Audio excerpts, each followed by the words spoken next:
Assalamualaikum dan selamat sejahtera. Pernahkah anda mendengar tentang pasukan Atras Malaya, iaitu kumpulan penyokong setia pasukan bola sepak kebangsaan Malaysia atau lebih dikenali dengan julukan Ekor Harimau Malaya? Pasukan yang ditubuhkan pada tahun 2007 ini tetap setia menyokong pasukan bola sepak kita tanpa mengenal penat dan lelah. Cetusan daripada semangat Atras Malaya, pada awal tahun ini, SK Taman Muda telah mengorak langkah dengan menubuhkan pasukan penyokong sendiri yang dinamakan Atras Muda. Idea penubuhan ini datangnya daripada terajuk utama sekolah, iaitu Puan Hajah Marisanam binti Jantan, Guru Besar SK Taman Muda. Tak kenal maka tak cinta. Jom bersama-sama saya, wartawan muda TV PSS di Muda, Widat Nur Khairin binti Muhammad Suhardi, untuk kita menelusuri sejarah dan aktiviti pasukan Atras Muda. Jom!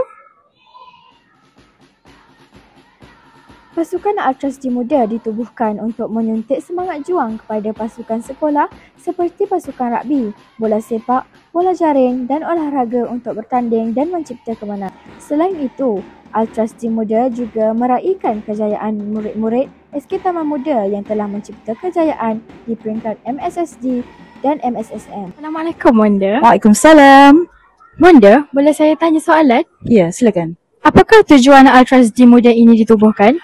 Sebenarnya ada dua tujuan kenapa pasukan Atras Muda ditubuhkan. Yang pertama ialah untuk kita memberikan suntikan semangat kepada setiap program sekolah, terutamanya pada pasukan sekolah yang menyertai apa-apa sahaja pertandingan, sama ada akademik ataupun bidang permainan. Yang kedua ialah untuk memastikan murid-murid yang agak nakal-nakal sikit ataupun yang kurang baik dalam akademik menyertai Atras supaya mereka ada sedikit sumbangan kepada sekolah dan rasa bakat mereka disantuni. Biasanya murid yang agak-agak nakal ni dia suka kepada muzik dan Bonda pun suka muzik. Jadi kita lahirkan bakat-bakat muda pasukan Atras supaya mereka suka datang ke sekolah dan minat untuk belajar muzik bagi meneruskan kesinambungan kemahiran yang mereka ada, insya-Allah.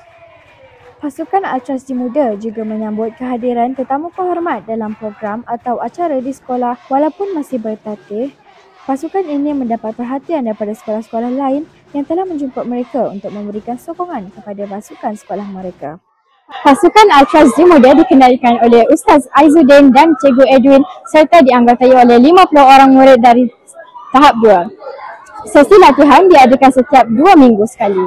Latihan intensif pula diadakan untuk acara dan program yang diadakan di sekolah. Mari kita sama-sama dengarkan penjelasan daripada guru pembimbing. Ustaz, boleh terangkan bagaimana pemilihan ahli dibuat? Okey, baik. Bismillahirrahmanirrahim.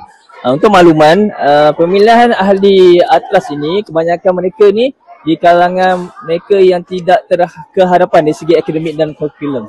Jadi, ahli-ahli ini diberi peluang untuk mengetengahkan bakat mereka. Jadi, apa yang setelah mereka dapat setelah beberapa lama dalam tempoh dalam lebih kurang 5-6 bulan, jadi boleh membentuk keyakinan mereka dari segi suara dan juga dari segi gaya penampilan diri mereka.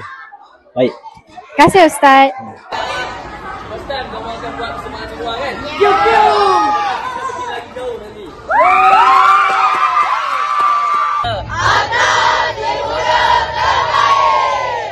Sekian episod cabaran wartawan muda pada kali ini.